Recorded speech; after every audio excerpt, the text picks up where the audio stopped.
श्रीराम समर्थ.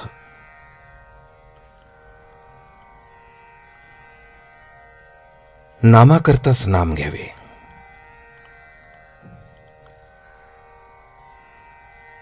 नाम हे निसरड्यासारखे आहे. निसरड्यावर गवत वाढत नाही आणि त्याच्यावर पाय पडला तर घसरतो. त्याप्रमाणे नाम आपल्यावर उपाधी ठरू देत नाही. त्याला कोणत्याही उपकरणाची गरज लागत नाही.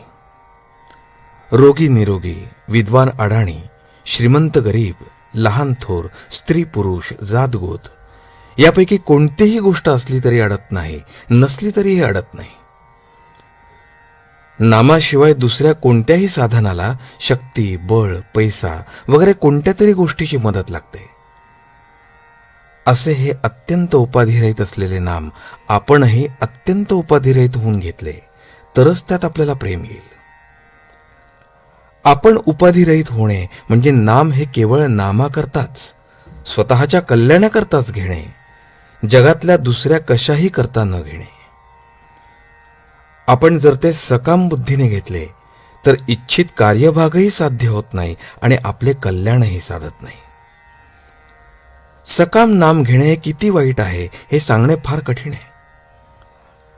असे पहा की स्त्री ही अत्यंत पवित्र आहे, कारण देव, संत यासारख्या विभूतीही तिच्या पोटी जन्म घेतात.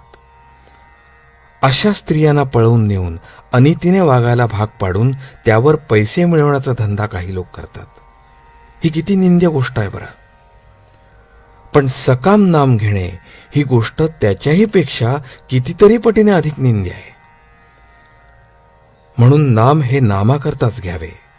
त्याचा संबंध आपल्या इच्छा अपेक्षांशी ठेवू नये. नामाकरता नाम घेतल्याने मन आपोआप अंतर्मुख होऊन जातं. नामाच्या साह्याने मन अंतर्मुख केल्यावर आनंद सापडतो. आपल्या हृदयातच तो सापडतो. आपण 3 गोष्टींकडे कटाक्षाने लक्ष द्यावे. आचरण अगदी शुद्ध ठेवावे. दुसरी, नामाला कधीही सोडू नये. आणि तिसरी, माझा सांभाळ करणारा कुणीतरी म्हणजे सद्गुरू आहे ही जाणीव जागृत ठेवावी.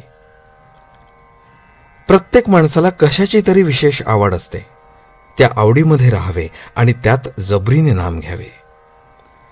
आत्मज्ञान व्हावे म्हणून त्याच्या मागे लागले तर ते लवकर होत नाही. भगवंताकडे लक्ष लागले म्हणजे ते आपोआप होते. भगवंताचे नाम घेणे हे ज्ञान होण्याचेच लक्षण आहे. उत्तम वस्तू नेहमी थोडीच असते. श्रीखंडामध्ये चक्का आणि साखर कितीतरी असते, पण केशर किती थोडे घालावे लागते.